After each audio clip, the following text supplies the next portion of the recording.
Kay Butterball niya, sir, nag-CPR po yung kasamahan nila. And then, pina-stop ko po yung CPR kasi ang gusto ko pong mangyari, habang sini-CPR po siya, gusto ko po i-transport na po si Butterball niya sa pinakamalapit pong ospital.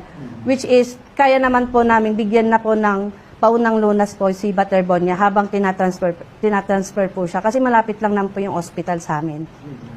Around 10 to 15 minutes po, nandun na po. Si Adili naman, ganun din. Ganon din, sir.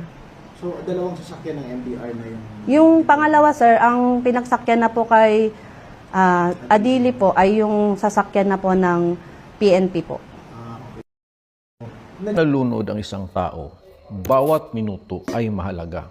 Bilang doktor, madalas akong tanungin, ilang minuto bago magkaroon ng brain damage ang isang nalunod? Kapag nawalan ng sapat na oxygen ang utak, nagsisimulang mamatay ang brain cells sa loob lamang ng ilang minuto. Sa 0 to 2 minutes, karaniwang walang permanenteng brain injury kung mabilis na ibalik ang paghinga at oxygen. Sa 3 to 5 minutes, nagsisimula magkaroon ng pinsala ang brain cells. So ang 4 to 6 minutes, malaki ang pagtaas ng panganib at permanenteng brain damage. Sa 6